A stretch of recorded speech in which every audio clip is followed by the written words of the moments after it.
আজকের আলোচনার বিষয় কবি শক্তি চট্টোপাধ্যায়ের আমি দেখি কবিতা। আমি দেখি কবিতা কবির অত্যন্ত জনপ্রিয় কাব্যগ্রন্থ অঙ্গুরিতোর হিরণ্যজল এই কাব্যগ্রন্থ থেকে গৃহীত। এই কাব্যগ্রন্থের অন্তর্গত এই কবিতা। এই কাব্যগ্রন্থের প্রকাশ 1980 খ্রিস্টাব্দ। কবি শক্তি চট্টোপাধ্যায়ের আমি দেখি কবিতা আমি আগে পড়ব, তোমরা একটু শুনবে, আর যারা মুখস্থ করে নিয়েছো তারা মনে মনে একটু মিলিয়ে নেবে। আমার মনে হয় বেশিরভাগেরই মুখস্থ হয়ে আছে, কারণ কবিতা আমি মুখস্থ করতে বলেছিলাম। কবিতা মুখস্থ করাটা তোমাদের জন্য, তোমাদের পরীক্ষার জন্য যেমন দরকার, তেমনি নিজের জন্য। আসলে কবিতা কখনো কখনো যেমন ভালো লাগাটাকে আরও বাড়িয়ে দেয়, ভালো লাগাটাকে আরও ভালো লাগার ব্যাপারটাকে আরও জাগিয়ে দেয়, ঠিক তেমনিভাবে মন খারাপের সময় এই কবিতা কিন্তু সঙ্গী হতে পারে। মন খারাপের সময় এই কবিতা তোমার একাকিত্বের, নিঃসঙ্গতার বা তোমার ভারাক্রান্ত মনের যে কষ্টটা সেটা কিন্তু অনেকটা লাঘব করতে পারে, ঘোচাতে পারে। তাই কবিতা পরীক্ষার জন্য তো অবশ্যই, পরীক্ষার জন্য যদি মনে হয় কবিতাটা মুখস্থ করা কঠিন হয়ে যাচ্ছে, নিজের জন্য কবিতাটা অবশ্যই মুখস্থ করো। কিংবা দেখবে যে কখনো কখনো আমরা যখন বেড়াতে টেড়াতে যাই এদিক ওদিক, তখন যে প্রকৃতির অসাধারণ একটা সৌন্দর্য দেখি, আমাদের হৃদয়কে, মনকে ছুঁয়ে যায়, জুড়িয়ে দিয়ে যায়, তখন ওই প্রকৃতির দিকে তাকিয়ে থাকতে থাকতে তার নিসর্গ যে সৌন্দর্য, নৈসর্গিক দৃশ্য, তার দিকে তাকিয়ে থাকতে থাকতে আমাদের কিন্তু আগে কোনো দিন পড়া বা শোনা বা মুখস্থ হয়ে থাকা এই কবিতা কিন্তু গুনগুনিয়ে ওঠে আমার মনে। আর তখন ওই পরিবেশটা যেন আরও অসাধারণ রূপ পায়। তাই কবিতা তোমাদের নিজেদের জন্য মুখস্থ করবে। জীবনের কোনো না কোনো ক্ষেত্রে বা প্রতিটা ক্ষেত্রেই কিন্তু এই কবিতা কিংবা গান এগুলো কিন্তু জড়িয়ে আছে। আর কবিতা মুখস্থ রাখলে একটা সুবিধা, তো যদি কেউ এমসিকিউর বা এসিকিউর প্রশ্নের উত্তরগুলো তৈরি করতে নাও পারে, সে যদি কবিতা মুখস্থ রাখে তাহলে সমস্ত শর্ট কোশ্চেনের অ্যান্সারগুলো কিন্তু তার এমনিতেই হয়ে যাবে, আলাদা করে আর মুখস্থ করার দরকার হয় না, চাপ হয় না তখন। তাই মুখস্থ করে রেখো যারা মুখস্থ করনি, আর যারা মুখস্থ করে রেখেছো তারা একটু মনে মনে মিলিয়ে নাও, আর যারা মুখস্থ করনি এখন বইয়ের লাইনের দিকে তাকাও। দেখো, কবি শক্তি চট্টোপাধ্যায়ের আমি দেখি। গাছগুলো তুলে আনো, বাগানে বসাও, আমি দেখি। আমার দরকার শুধু গাছ দেখা, গাছ দেখে যাওয়া। গাছের সবুজটুকু শরীরে দরকার, আরোগ্যের জন্যে ওই সবুজের ভীষণ দরকার। বহুদিন জঙ্গলে কাটেনি দিন, বহুদিন জঙ্গলে যাইনি, বহুদিন শহরেই আছি। শহরের অসুখ হাঁ করে কেবল সবুজ খায়, সবুজের অনটন ঘটে। তাই বলি গাছ তুলে আনো, বাগানে বসাও, আমি দেখি। চোখ তো সবুজ চায়, দেহ চায় সবুজ বাগান। গাছ আনো, বাগানে বসাও, আমি দেখি। এবারে আমি প্রত্যেককে বলবো, একটু আগে যে বলেছিলাম যে কবি পরিচিতিটাকে বের করো, তো তোমরা কবি পরিচিতি ফলো করো। এবার কবি পরিচিতি ফলো করো, কারণ কবির ব্যক্তিগত জীবনের সাথে, তার চিন্তাভাবনার সাথে, তার মতাদর্শের সাথে, তার আবেগ অনুভূতির সঙ্গে কিন্তু জুড়ে আছে তার এই কবিতা, আমাদের পাঠ্য আমি দেখি কবিতা। তাই কবিকে যদি আমরা কিছুটা হলেও জানতে পারি, বুঝতে পারি, তাহলে তার মনের কথাটাকে যদি উপলব্ধি করতে পারি, তাহলে এই কবিতার যে ভাববস্তু বা মর্মবস্তু, তাকে শুধু বোঝা নয়, অন্তর দিয়ে উপলব্ধি করতে পারবো। আমরাও সজাগ হব, আমরাও সচেতন হব, আমরাও আরও 5 জনকে 10 জনকে সচেতন করব সমাজের প্রতি, সমাজ সভ্যতার প্রতি, আমাদের রাষ্ট্রের প্রতি, দেশের প্রতি, মানুষের প্রতি যে একটা দায়িত্ব আছে নাগরিক হিসেবে, আমাদের যে দায়বদ্ধতা আছে সেটা আমরা পালন করতে পারবো। নিজেরা যেমন আমাদের দায়িত্ব কর্তব্য মাঝে মাঝে ভুলে যাই, আমরা এই সমাজেরই অধিবাসী। এই সমাজকে সুন্দর করে তোলা, এই সমাজকে সুস্থ রাখা, পরিবেশকে দূষণমুক্ত রাখা, পরিবেশকে সুস্থ সুন্দর করে তোলার দায়িত্ব আমাদের। আমরা কিন্তু মাঝে মাঝে ভুলে যাই, আর ভুলে যাই বলেই তখন এই কবিরূপ শিল্পীদের প্রয়োজন হয়ে পড়ে। তারা তাদের কবিতারূপ সমাজ জীবনের দর্পণের মাধ্যমে আমাদের সুপ্ত চেতনায় ঘা দিয়ে আমাদের দায় দায়িত্ব কর্তব্য বোধটাকে জাগিয়ে তোলে। আমরা যদি একজন দুইজন এইভাবে কবির এই কবিতার মর্মবস্তুটাকে উপলব্ধি করে সত্যি জাগি, অন্তর থেকে আমরা সাড়া পাই, তাহলে আমরাও আরও 5 জন 10 জনকে আমাদের ওই চেতনায় উদ্বুদ্ধ করতে পারব। এইভাবেই সমাজ একটা সুন্দর সমাজে পরিণত হবে। এই সমাজটাকে রক্ষা করার দায়িত্ব, গড়ে তোলার দায়িত্ব আমাদেরই, কিন্তু আমরা এই দায়িত্ব কর্তব্যের কথা সত্যি ভুলে যাই। এই রুদ্রনীলের একটা বেশ বাস্তবমুখী কবিতা ভাইরাল হয়েছিল ফেসবুকে, তোমরা নিশ্চয়ই দেখেছো। আমাদের অবস্থা কিন্তু প্রায় প্রত্যেকের অবস্থাটা সেই রকমই। আমরা শুধু নিজেদেরকে নিয়ে ব্যস্ত রয়েছি, আমরা আত্মকেন্দ্রিক হয়ে পড়েছি। আমরা কি করে ভালো থাকব, নিজেরা কি করে ভালো থাকব, ভালো খাবো পরবো, এইভাবে আমরা নিজেদেরকে আমাদের নিজেদের একটা গণ্ডিবদ্ধ জগতের মধ্যে ডুবিয়ে রেখে দিয়েছি।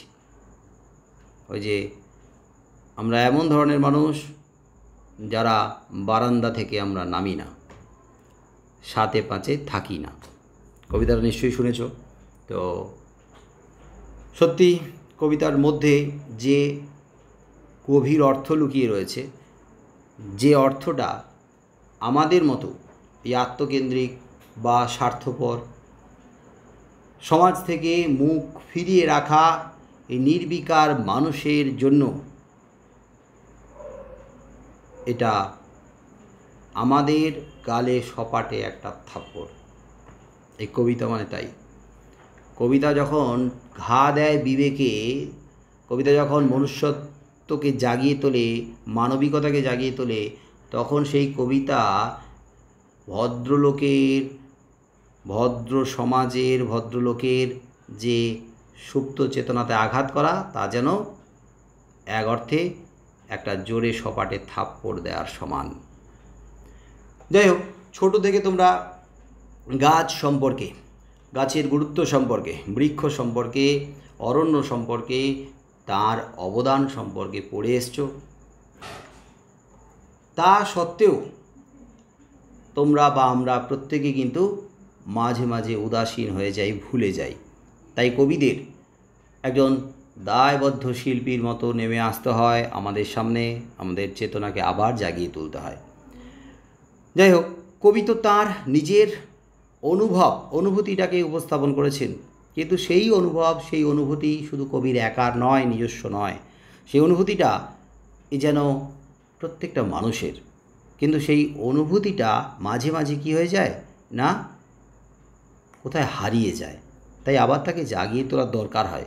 হ্যাঁ, কবি জাগিয়ে তুলেছেন এইভাবেই। আগে আমরা তার জীবনের, ব্যক্তিগত জীবনের যে সংক্ষিপ্ত এখানে আলোচনা দেওয়া আছে সেটা আগে একটু শুনে নেব, তারপরে কবিতায় যাব। লাইনের দিকে একটু তাকাবে। কবি শক্তি চট্টোপাধ্যায়ের জন্ম 1933 খ্রিস্টাব্দে, মৃত্যু 1995 খ্রিস্টাব্দে। জীবনানন্দ পরবর্তীকালে অন্যতম উল্লেখযোগ্য কবি। জন্মভূমি, জন্মস্থান বহড়ু, দক্ষিণ 24 পরগনা। কলকাতার কাশিমবাজার স্কুল থেকে পাশ করে প্রেসিডেন্সি কলেজে ভর্তি হন। পরে কবি বুদ্ধদেব বসুর আমন্ত্রণে যাদবপুর বিশ্ববিদ্যালয়ের সদ্যগঠিত তুলনামূলক সাহিত্যে ভর্তি হলেও কয়েক মাস পরে তা ছেড়ে দেন। তৎকালীন ক্ল্যারিয়ন বিজ্ঞাপন কোম্পানিতে কপিরাইটার হিসেবে তার প্রথম চাকরি। এরপর ভারবী প্রকাশনায়, যেখানে তার পরিকল্পনায় শ্রেষ্ঠ কবিতার সিরিজ প্রকাশিত হতে থাকে। এই সময় বন্ধু পৃথ্বীশ গঙ্গোপাধ্যায়ের সহযোগিতায় একটি টিউটোরিয়াল হোমও খোলেন। সে সময় তরুণ কবিদের একমাত্র মুখপত্র কৃত্তিবাস পত্রিকায় তিনি ছিলেন অন্যতম প্রধান প্রতিভা। 1956 খ্রিস্টাব্দে বুদ্ধদেব বসু সম্পাদিত কবিতা পত্রিকায় জম কবিতা লিখে তিনি সাহিত্যক্ষেত্রে প্রবেশ করেন। 1961 খ্রিস্টাব্দে তার প্রথম উপন্যাস কুয়োতলা প্রকাশিত হয়, যাতে তিনি তার স্বগ্রামের মানে নিজের গ্রামের উপভাষা মানে আঞ্চলিক ভাষা ব্যবহার করেছিলেন। এর আগে তার ছোট গল্প নিরুপমের দুঃখ প্রকাশিত হয়েছে।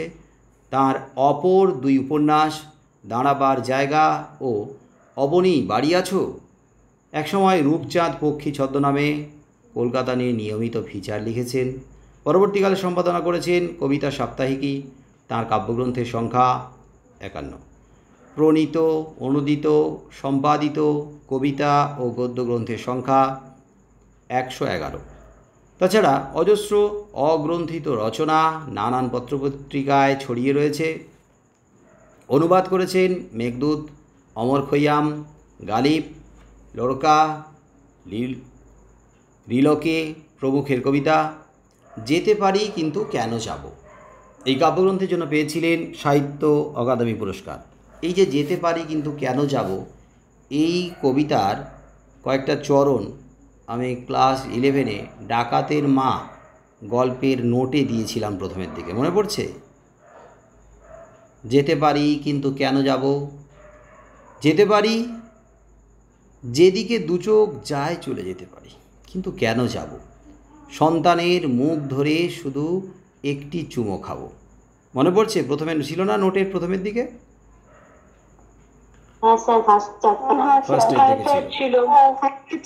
ওকে, যেতে পারি কিন্তু কেন যাব কাব্যগ্রন্থের জন্য তিনি পেয়েছেন সাহিত্য অকাদেমি পুরস্কার 1983 খ্রিস্টাব্দে। এছাড়াও তিনি আনন্দ পুরস্কার, সম্বলপুর বিশ্ববিদ্যালয়ের গঙ্গাধর মেহের পুরস্কার, মরণোত্তর রবীন্দ্র পুরস্কারে সম্মানিত হয়েছেন। তার অন্যান্য কাব্যগ্রন্থের মধ্যে উল্লেখযোগ্য হল সোনার মাছি খুন করেছি, হেমন্তের অরণ্যে আমি পোস্টম্যান, ধর্মেও আছো জিরাফেও আছো, ছিন্ন বিচ্ছিন্ন, প্রভু নষ্ট হয়ে যায়, পাড়ের কাঁথা, মাটির বাড়ি প্রভৃতি। বিশ্বভারতীতে অতিথি অধ্যাপক হিসেবে অধ্যাপনায় রত থাকাকালীন তিনি আকস্মিকভাবে প্রয়াত হন। তো কবি পরিচিতিটা সত্যি আমাদের এই কবিতা পাঠের প্রসঙ্গে প্রাসঙ্গিক এবং খুব দরকারিও, কারণ কবির কিছু কিছু জায়গা যদি আমরা মনে না রাখি তাহলে এখানে কবিতায় এমন কিছু জায়গায় এমন কিছু লাইন আছে যেগুলোর ব্যাখ্যা করতে গিয়ে আমাদেরকে শুধু আমাদের কল্পনার উপরে আমাদের নিজস্ব যে ভাবনা চিন্তাধারা তার উপরেই নির্ভর করতে হবে। কিন্তু কবিকে যদি বুঝি তাহলে কবিতার ওই লাইনগুলো ব্যাখ্যা করাটা খুব সহজ হয়ে যাবে। তাহলে কবি জীবনানন্দ দাশের পরবর্তীকালের কবি শক্তি চট্টোপাধ্যায়। এখানে কবি পরিচিতির প্রথমেই রয়েছে যে কবির জন্ম 1933 খ্রিস্টাব্দে। শক্তি চট্টোপাধ্যায় জন্মগ্রহণ করেন 1933 খ্রিস্টাব্দে। তো 1933 খ্রিস্টাব্দ মানে রবীন্দ্রনাথ ঠাকুরের জীবনের সায়ান্নের দিকে, সেই সময় তার জন্ম। আর 1933 মানে তখন বাংলা কাব্য সাহিত্যে জীবনানন্দের আত্মপ্রকাশ ঘটছে। আর রবীন্দ্রনাথের মৃত্যু 1941 খ্রিস্টাব্দে। আর জীবনানন্দ দাশ মারা যাচ্ছেন 1954 খ্রিস্টাব্দে। তার মানে জীবনানন্দ দাশ রবীন্দ্রনাথের পরবর্তীকালের কবি হিসেবেই ধরা হয়। আবার রবীন্দ্রনাথের পরবর্তীকালের কবি জীবনানন্দ দাশের আরও পরবর্তী হলেন কবি শক্তি চট্টোপাধ্যায়। 1933 তার জন্ম, এবং তার কাব্য সাহিত্যে প্রধানত রীতিমতো বলিষ্ঠতার সাথে পদচারণা বা আত্মপ্রকাশ বিংশ শতাব্দীর 50-এর দশকের দিকে। তার মানে জীবনানন্দের ঠিক পরবর্তীকালের কবি। তাই জীবনানন্দ দাশের পরবর্তীকালের আধুনিক কাব্য কবিতার জগতে অন্যতম জনপ্রিয় নাম কবি শক্তি চট্টোপাধ্যায়। এবং তার এই কবিতা আলোচনা করার আগে একটু জানিয়ে রাখি আবার যে কবি জন্মগ্রহণ করেছিলেন বহড়ুতে, দক্ষিণ 24 পরগনার বহড়ু। এই বহড়ু একটা গ্রাম এবং বহড়ু নামে একটা স্টেশনও রয়েছে। আমি এর আগে ভারতবর্ষ গল্প আলোচনা করার সময় না, ভাত গল্প আলোচনা করার সময় বলেছিলাম যে শিয়ালদা থেকে ট্রেন ধরে ক্যানিং যাওয়া যায়, কারণ ক্যানিংয়ের কথা রয়েছে। শিয়ালদা থেকে ট্রেন ধরে ডায়মন্ড হারবার যাওয়া যায়। ভাত গল্পে ছিল না, কিন্তু ডায়মন্ড হারবার নামটা তোমাদের শোনা। ডায়মন্ড হারবার যাওয়া যায় শিয়ালদা থেকে ট্রেন ধরে। আবার শিয়ালদা থেকে ট্রেন ধরে নামখানা পর্যন্ত যাওয়া যায়, একটা ট্রেন আছে, যে ট্রেনে চড়লে নামখানায় নামলে তারপরে কিছুটা দূরে গেলে সমুদ্রের ধারে বকখালি একটা পর্যটন স্থান। তো এই নামখানার যে লোকালটা আছে ওই লোকালে উঠলে শিয়ালদা থেকে প্রায় 1.5-2 ঘন্টার মতো লাগে। বহরু একটা স্টেশন আছে, দক্ষিণ 24 পরগনার মধ্যে পড়ছে। তো সেই বহরু নামক স্থানে বা গ্রামে তার জন্ম। তাহলে কলকাতা থেকে বহরু ট্রেন পথে খুব বেশি দূরত্ব নয়, মাত্র 1.5 ঘন্টা একটাই ট্রেন। ট্রেনে চড়লেই কবির গ্রাম। আবার গ্রামে ট্রেনে উঠলেই কবি পৌঁছে যেতে পারছেন কোথায় না, শহরে। কিন্তু যে সময়কার কথা বলা হয়েছে তখন তো এই বহরুতে স্টেশন হয়নি, ওখানে তো ট্রেন লাইন ছিল না। আজকের আছে, আজকে তাই ব্যাখ্যা করছি আমি। কিন্তু কবি যখন তার গ্রাম থেকে শহরে যাচ্ছেন তখন তার বয়স কিন্তু খুব কম। কবি শৈশবের কয়েকটা বছর গ্রামে কাটিয়ে তারপরে তিনি আসছেন কলকাতাতে পড়াশোনার জন্য, এবং তিনি উত্তর কলকাতায় বাগবাজারে তার মামার বাড়িতে থেকে পড়াশোনা শুরু করেছেন। তাহলে এই জিনিসটাকে বোঝার চেষ্টা করো যে কবি বড় হওয়ার পরে নয়, পরিণত বয়সে নয়, উচ্চশিক্ষার জন্য নয়, খুব অল্প বয়সেই মাত্র কটা বছর শৈশবের কেটেছে তারপরে তিনি চলে আসছেন। হ্যাঁ, অপরিচিত কারোর বাড়িতে নয়, মামার বাড়িতে এসছেন। মামার বাড়ি ভারী মজা, কিল চড় নাই। তাহলে মামার বাড়িতে কী আদর, কিন্তু মামার বাড়িতে আদর তখনই মামার বাড়িতে অনেক দিন পরে, বছরে 1-2 বার 2-4 দিনের জন্য বেড়াতে গেছো দাদুর বাড়ি, দিদার বাড়ি, খুব মজা, খুব আনন্দ, খুব স্নেহ, খুব প্রশ্রয়, অন্ধ স্নেহ। কিন্তু আস্তে আস্তে এমন যদি কারোর হয় যে ওখানে থাকতে হবে, ওখানে থেকে পড়াশোনা করতে হবে, ওখানে বছরের পর বছর কাটাতে হবে, তাহলে কিন্তু পরিবেশটা পাল্টে যায়। আসলে আমি মামার বাড়িতে থেকে ছোটোবেলা থেকে পড়াশোনা করেছি, আমি জানি তখন আর অত আদর যত্ন থাকবে না। তার মানে এই নয় যে স্নেহ করে না, থাকে, কিন্তু একেবারে বাড়ির মতো হয়ে যায়। কিন্তু তবুও মামার বাড়ি, তার মানে নিজের বাড়ি নয়। নিজের বাড়িতে একটা ছেলে বা একটা মেয়ে অল্প বয়সে সে কয়েকটা বছর কাটিয়েছে, তার মানে ওখানে তার স্কুল, ওখানে তার বন্ধু বান্ধব, ওখানে তার বাড়ির লোকজন, পাড়া প্রতিবেশী, আত্মীয় স্বজন, আর গ্রামীণ জীবন। এই যে দিগন্ত বিস্তৃত খোলা মাঠ, মাথার উপরে নীল আকাশ, রাতের আলো ঝলমল করে ওঠা, তারায় তারায় ঝলমল করে ওঠা রাতের আকাশ, সবুজ ঘাসের গালিচা, মুক্ত বাতাস, নদী, পুকুর, তার মানে গাছগাছালি, সব কিছু নিয়ে গ্রামীণ একটা শান্ত স্নিগ্ধ জগৎ কবিকে ভরিয়ে রেখেছিল একটা সময়।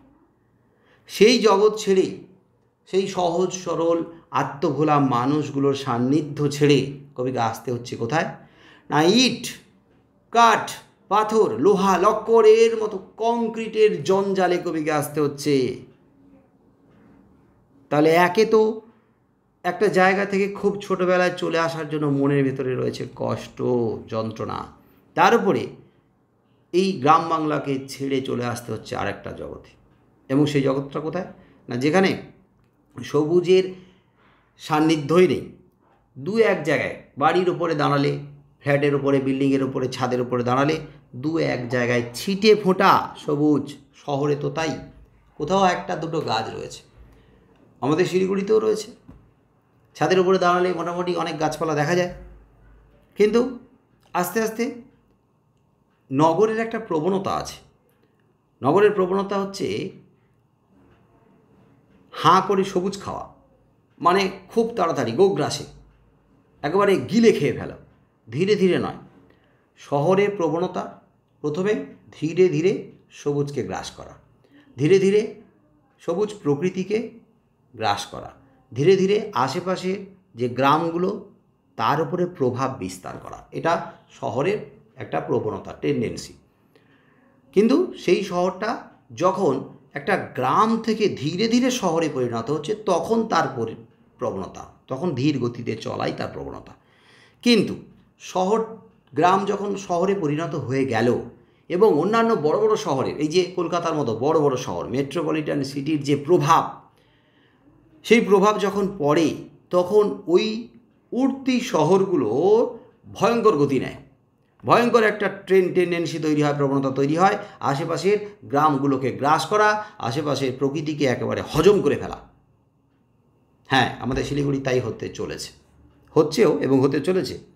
ভয়ঙ্কর প্রবণতা তৈরি হয়ে গেছে, কোনো পরোয়া নেই, কোনো দিক দিশা নেই, যার যা হয়ে যাক হয়ে যাক, কিন্তু আমাকে স্বাচ্ছন্দ্যে থাকতে হবে, আমাকে আরামে থাকতে হবে, আমাকে ভোগ বিলাসিতায় থাকতে হবে। ফলে তার জন্য যদি প্রকৃতিকে গলা টিপে খুন করতে হয়, করবো। মার্ডারার আমরা যে খুনি নিজের সুখ সুবিধার জন্য আমরা শহরের মানুষেরা আমাদের মতো করে ব্যবস্থা করে নিয়েছি। তার জন্য যদি 10টা 20টা কেন হাজার হাজার গাছ কাটতে হয়, কেটে উড়িয়ে দেব। তাই শিলিগুড়ির যে পরিধি আগে কিন্তু খুব ছোট ছিল, কয়েকটা মাত্র বাড়ি নিয়ে একটা গ্রাম ছিল। তোমরা খোঁজ নিয়ে দেখবে, নিশ্চয়ই শুনতে পাবে। তারপরে আস্তে আস্তে শহরে পরিণত হচ্ছে, তার প্রসারণ ঘটছে। চারদিকে যে অরণ্য, ঘন অরণ্যকে একেবারে ফাঁকা করে দেওয়া হয়েছে। আমাদের মনে হতে পারে, না কোথায়, অরণ্য তো ভালোই আছে, গাছপালা তো প্রচুর আছে, আমরা তো বেড়াতে যাই, দেখতে পাই। কিন্তু ওই যে দূর থেকে কাশবনকেও ঘন বলে মনে হয়। দূর থেকে তুমি দেখবে কাশবন ঘন, কিন্তু কাছে যাও, ভেতরে কিন্তু খালি।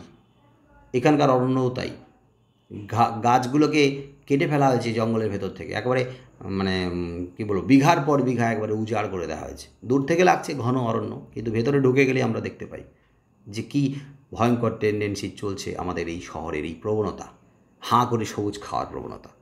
তাহলে কবি ছোট থেকে চলে এসেছেন শহরে, ওই কংক্রিটের জঞ্জালের মধ্যে। ওখানে তিনি দেখতে পাচ্ছেন যে কীভাবে শহর হাঁ করে সবুজ খাচ্ছে। একে কষ্ট, ছেড়ে চলে আসার গ্রাম, তার উপরে শহরের এই দম বন্ধ করা পরিবেশ। কবির পরিচিত কেউই নেই, বন্ধু বান্ধব সব তো গ্রামে। স্কুল ধীরে ধীরে অভ্যস্ত হতে সময় লেগেছে, ধীরে ধীরে বন্ধু তৈরি করতে সময় লেগেছে, কিন্তু মন খারাপ তো ছিলই। তাও এই শহর, আমি এই প্রসঙ্গে বলি, আমি কলের কলকাতা শুরু করেছি, তোমরা নিশ্চয়ই জানো যে গতকাল তো যাই হোক স্বাধীনতা দিবস, আমরা স্বাধীন ছিলাম, পড়াশোনা নিয়ে খুব একটা মাথা ঘাটাইনি, তাই আমি কোনো কিছু পাঠাইও নি, চাপও দিইনি।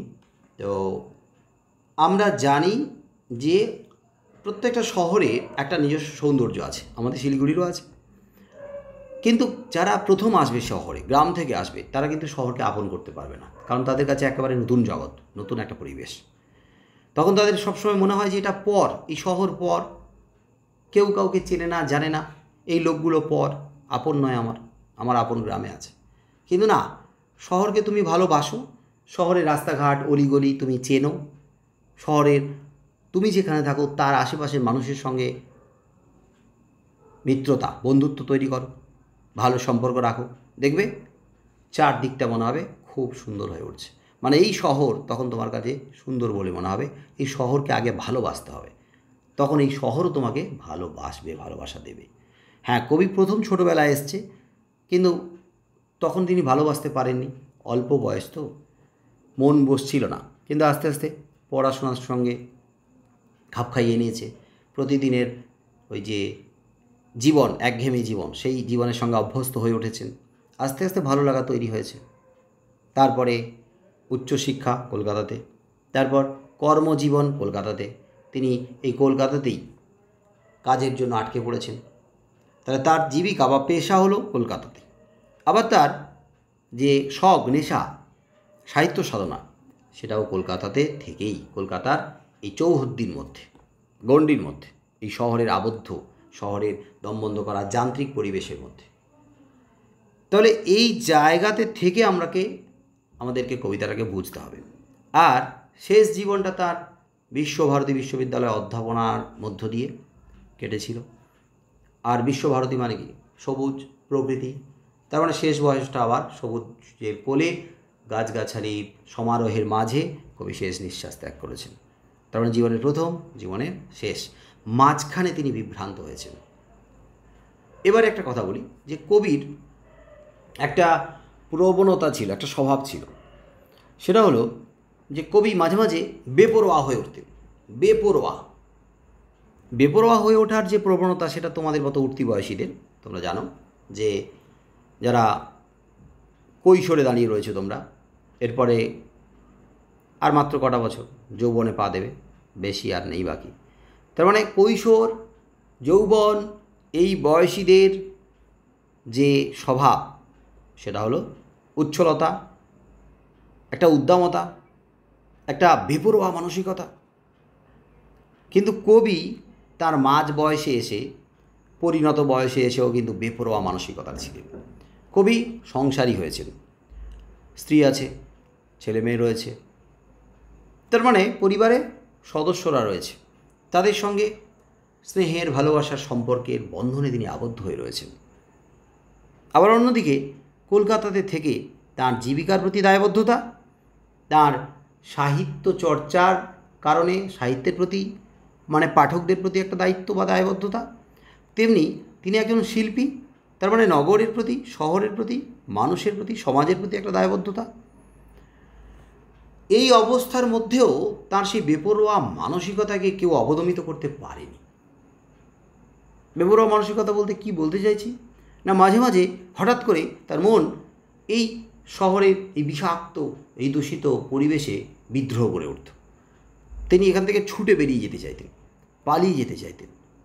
আসলে কবি স্বস্তি খুঁজে পেতে চেয়েছিলেন, শান্তি খুঁজে পেতে চেয়েছিলেন। কবি সবুজের মাঝে গিয়ে তিনি নতুন করে উজ্জীবিত হতে চেয়েছিলেন। হ্যাঁ, সবুজ আমাদেরকে উজ্জীবিত করে। সবুজ আমাদের মনের মধ্যে যে ক্লান্তিটা তৈরি হয়েছে, সেই ক্লান্তিটাকে ঘুচিয়ে দিতে পারে। নতুন উদ্যমে আমাদেরকে আবার কাজে মন বসাতে সাহায্য করে এই প্রকৃতি, এই সবুজ। আর কবি তো প্রকৃতিপ্রেমী, কবি তো বৃক্ষপ্রেমী। কবি এই শহর জীবন থেকে মাঝে মাঝে হঠাৎ করে কোথাও উধাও হয়ে যেতেন, এটা কবির প্রবণতা ছিল।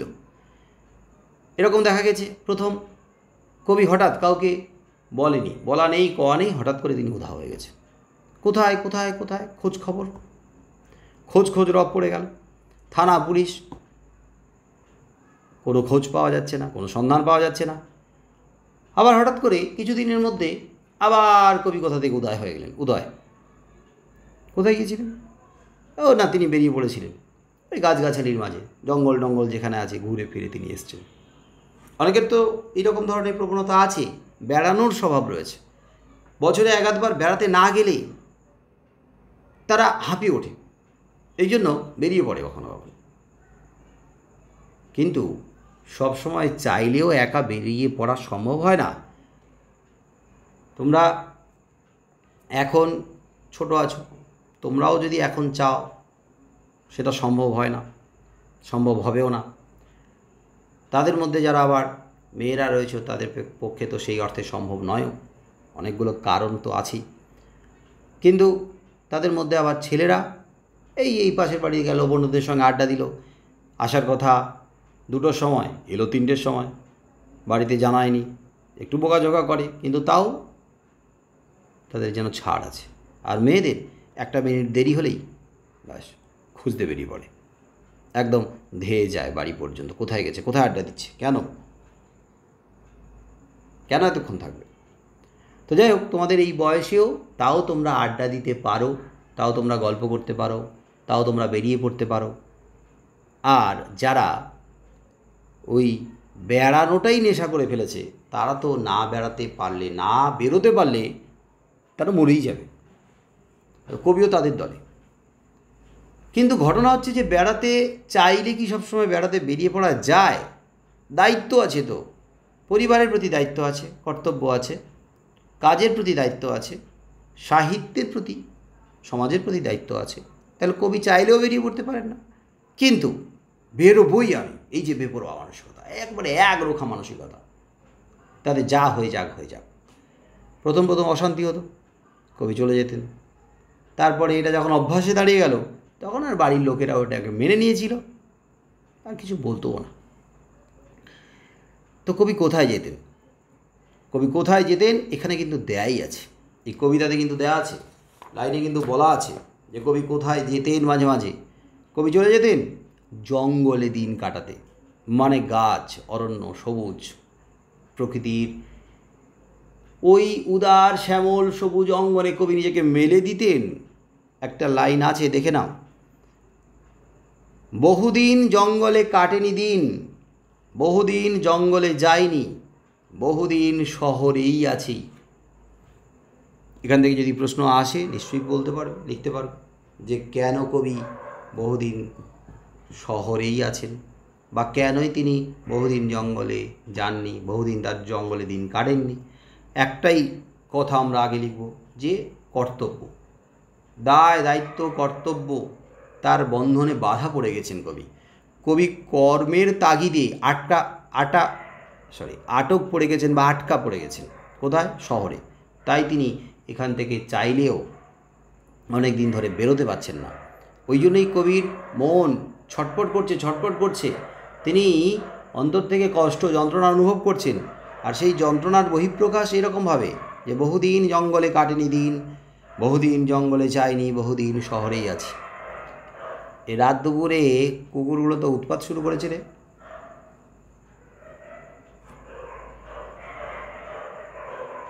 দেখো অবস্থা, রাস্তার রাজা হয়ে উঠেছে এখন, রাস্তা দাপিয়ে বেড়াচ্ছে। মিটিং হচ্ছে ওদের করোনা নিয়ে, কী হবে আগামী দিনে, কী করা যায়। গার্লস স্কুলটাকে খোলা যাবে কি যাবে না? গার্লস স্কুলের সামনে মিটিং হচ্ছে। ঘুমিয়ে পড়লো নাকি রে এরা? চিৎকার থামবে না স্যার। স্যার চিৎকার থামবে না, এরা কাজই চিৎকার করা। হ্যাঁ না, আমি বলছি বাকিরা ঘুমিয়ে পড়লো নাকি? মাঝে মাঝে রেসপন্স করবি, নাহলে আমি বুঝবো যে আমার হয়। না, আমি যখন জিজ্ঞেস করবো, ঠিক আছে, আমি যখন জিজ্ঞেস করবো তখন বলবে। এমনি তো শুনছো মন দিয়ে, খুব সুন্দর, ভালো। এদিকে আমাদের রাস্তার উপরে যে কুকুরের যা আওয়াজ, চিৎকার, আমি যে এত সুন্দর করে একটা তোমাদের জন্য ভিডিও মানে ক্লাস রেকর্ড করছি, তাতে দেখা যাচ্ছে এখন থেকে শুরু হলো ব্যাকগ্রাউন্ড মিউজিক দিচ্ছে। হ্যাঁ, কুকুরের আওয়াজ, কুকুরের ঝগড়া। স্যার ঝগড়ার উৎপাদের জন্য হেডফোনটা খুলতে হলো স্যার, কানে লাগছে। আচ্ছা, আমি আবার যাই। তো কবি জঙ্গলে বহুদিন যাননি, কবি শহরেই রয়েছেন। এখন